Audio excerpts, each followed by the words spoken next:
નમસ્કાર, સમાચારો સાથે હું છું જયેશ. એજન્ડા એટ 9 માં આજે સૌપ્રથમ વાત કરીશું ભારતની, કારણ કે યુદ્ધ માટે ભારત છે તૈયાર.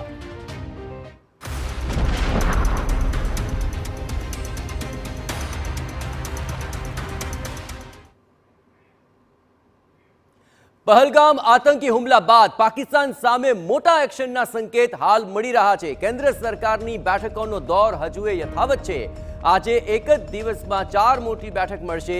એક જ દિવસમાં તાબડતોબ 4 મોટી બેઠક મળવાની છે, અને જેમાં પ્રધાન નરેન્દ્ર મોદીના નેતૃત્વ હેઠળ 4 મહત્વની બેઠકો યોજાનારી છે. અને આ બેઠકોમાં પાકિસ્તાન વિરુદ્ધ વધુ કડક પગલાં લેવાઈ શકે છે. આપણે જણાવીએ કે આજે સૌથી પહેલા 11 વાગે સીસીએસ એટલે કે કેબિનેટ સુરક્ષા કમિટીની એક બેઠકનું આયોજન છે. વડાપ્રધાન નરેન્દ્ર મોદીના નેતૃત્વ હેઠળ આ સીસીએસની બેઠક યોજાનારી છે, અને આ બેઠકમાં સુરક્ષા તૈયારીઓ ઉપર ચર્ચા વિચારણા કરવામાં આવનાર છે.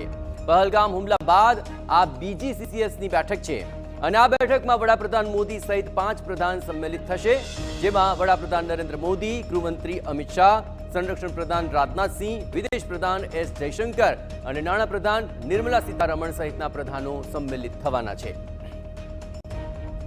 તો સીસીએસની બેઠક બાદ વડાપ્રધાનના નેતૃત્વ હેઠળ સીસીપીએ એટલે કે રાજકીય બાબતોની કેબિનેટ કમિટીની બેઠક મળશે, અને આ બેઠકમાં વડાપ્રધાન મોદી, સંરક્ષણ પ્રધાન રાજનાથસિંહ, કેન્દ્રીય ગૃહમંત્રી અમિત શાહ, કેન્દ્રીય માર્ગ પરિવહન પ્રધાન નીતિન ગડકરી, સ્વાસ્થ્ય પ્રધાન જેપી નડ્ડા અને નાણાપ્રધાન નિર્મલા સીતારમણ પણ ભાગ લેવાના છે.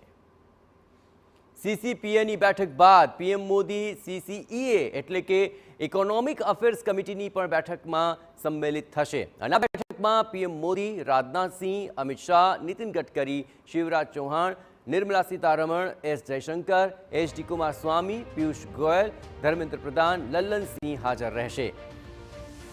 અને 3 મહત્વપૂર્ણ બેઠકો બાદ વડાપ્રધાન મોદી કેબિનેટની બેઠક પણ યોજનારા છે, અને આતંકી હુમલા બાદ આ પ્રથમ કેન્દ્રીય કેબિનેટની બેઠક મળશે.